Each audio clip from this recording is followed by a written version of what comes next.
What do you know about all these organisations and what they have in common? All these organisations are pressure groups, which are organisations that work to try and change the government's mind about something. It may be they want the government to change the law or spend more money. I'm going to talk about how pressure groups are important for two of the four British values you're taught about at school, both democracy and individual liberty. I'm then going to look at one pressure group in particular as an example of how they can work. When people think about democracy, they always think about voting, and voting is important for democracy, but in fact democracy is much more than just that. Democracy literally means people power. For people to have power, they not only need to be able to vote, but must also be able to use pressure groups to work to try and change the government's mind. Both voting and pressure groups need some of the same conditions to work effectively. Both need freedom to join groups, sometimes called freedom of association. The ability to join new groups is necessary if new political parties are going to be formed, but also if people are going to be able to join pressure groups that they believe in. Both also need the freedom to share ideas, sometimes called freedom of speech or a free press. And this is important as people need to know what is going on in their country and the world, and what the different political parties want to do so they can make an informed decision about who to vote for. So pressure groups are important for democracy, but they're also important for individual liberty. When people consider individual liberty, they often think it's about people having the freedom to have the lifestyle they want. And while this is true, individual liberty is also about the freedom to hold political views and to be able to share them. When it comes to sharing your political views, you can speak to people one-on-one, but if you want to share your views with many people, possibly a whole country, people often need to use pressure groups. There are a huge number of pressure groups. Just looking at Wikipedia recently showed there are over 150 for the UK. There are pressure groups for almost anything. Some are clearly not that serious, for example, working to ensure better beer, but there are many, like the ones you saw at the beginning of the presentation, that cover really important issues. For example, Oxfam campaigns to alleviate world poverty, Greenpeace works to protect the environment, and CND hopes to stop countries having nuclear weapons. Now, just as people disagree with each other, for example, you may think something's a good idea while your friend thinks it's a bad one, the same is true of pressure groups, and you often have these groups with completely different opinions to each other. For example, the Countryside Alliance wants hunting with dogs to be allowed, while the League Against Cruel Sports wants to be made illegal. In a similar way, you have Forest, that says it wants to allow people to enjoy the pleasures of tobacco smoking, although it's in fact mostly supported by cigarette companies, while against it is Ash, which is working to limit the harm tobacco causes without making it illegal. You also have pressure groups that think abortion should be legal, while others are completely against it. While there are a large number of pressure groups, people often divide them into two main types. One type, called insider pressure groups. And maybe the best way to think about these groups is they are friends, or at least friendly with, government. Government often speaks to them, asking them their opinions. Examples of this would be the CBI, which is made up of businessmen, or the BMA, which is made up of doctors. Often the government wants to speak to these groups as they have useful information. For example, if Boris Johnson wants to know what doctors thought about something, he may well decide to ask the BMA, as it's made up of doctors.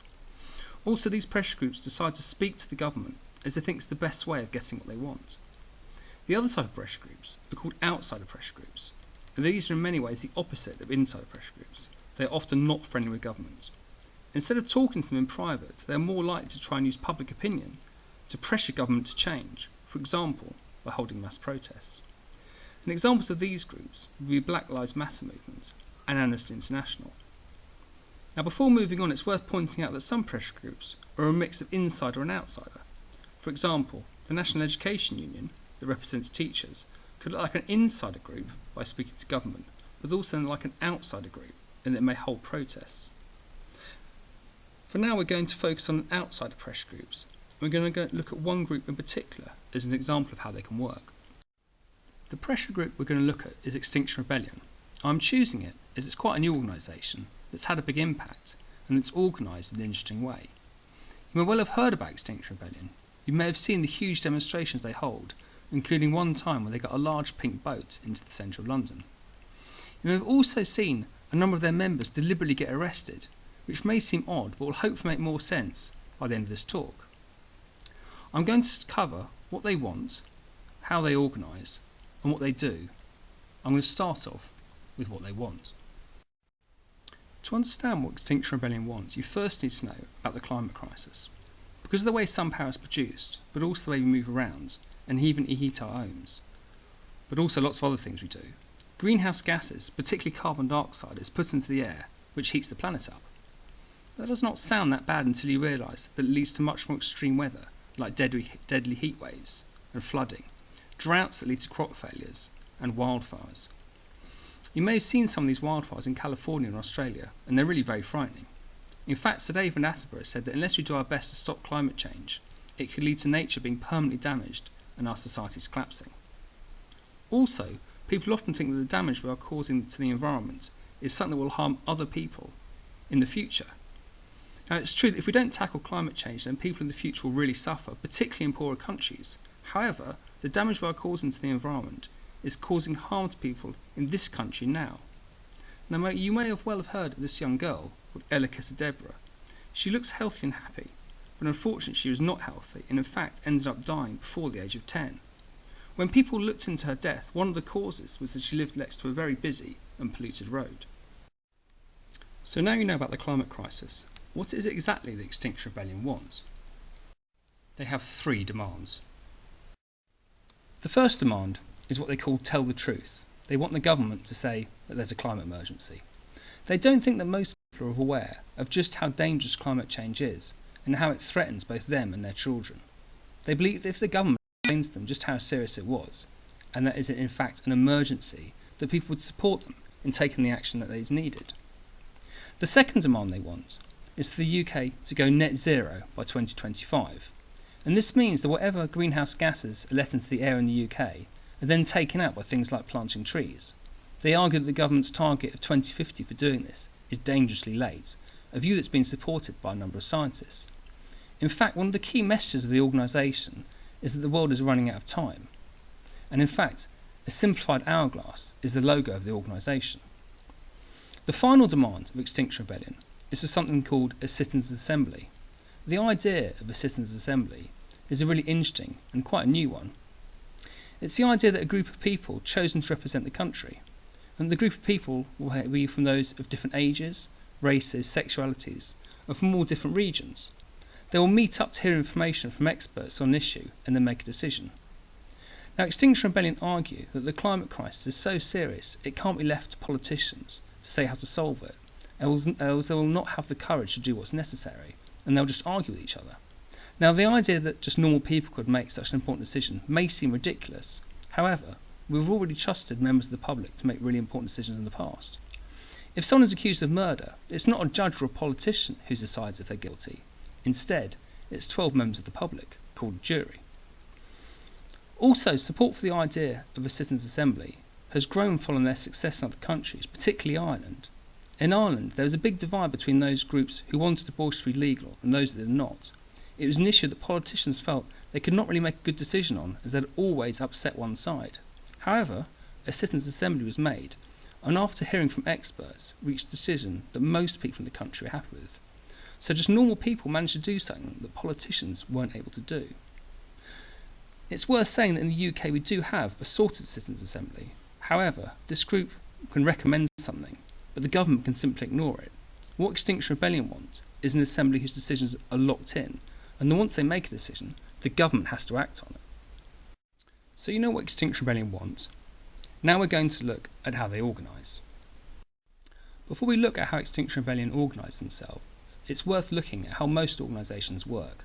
That is that most organisations have a boss. Put basically, there's someone in charge who's responsible to get stuff done and who can tell other people what to do. And below the main boss, there are middle managers, and below them there are workers. So in a school, the boss is like the head teacher, and the middle managers are the heads of department and heads of house, and at the bottom are the teachers and the teaching assistants. Put simply, the people higher up can tell the people lower down what to do, although of course there are limits. Also, I think I should add that just because the people at the bottom are called workers, it does not mean that the boss and the middle managers don't work. Now, Extinction Rebellion has no boss. There are no middle managers that can tell anyone else what to do. Instead, everyone is at the same level. This is something called a flat organisation, as nobody is higher up than anyone else. So you do have some people that are more involved than others who organise things. However, these people are called coordinators, and they can't tell anyone else what to do. The question is then, how do you organise thousands of people when there's no one in charge? Because anyone is welcome to join Extinction Rebellion. The answer is that principles are used. and anyone joining must agree to these principles. Now there are 10 in total, but I'm only going to focus on 3 that I think are most important for how this pressure group organises itself. The first is non-shaming. While some people do things that harm the environment, the way they live is not to be personally attacked, and they can't be bullied. The second is the organisation is non-violent, something I'll talk more about later. And finally, it has to be inclusive, so that all people are welcome. So for example, after your lesson, a group of you could get together to form your own Extinction Rebellion group. However, you could not decide to go to the canteen and shout abuse at people that are eating meat, as that is shaming. You could also not decide to throw stones at the head teacher because you don't think they're doing enough to lower the school's greenhouse gases, as that's violent. Finally, you cannot decide to have a whites-only Extinction Rebellion group or one that does not allow disabled people, as that's not inclusive. So with anyone able to join Extinction Rebellion, it has groups all over the UK, right from the very top of the country to the very bottom. In large cities such as London, there'll be a large number of groups. There are also different groups within Extinction Rebellion.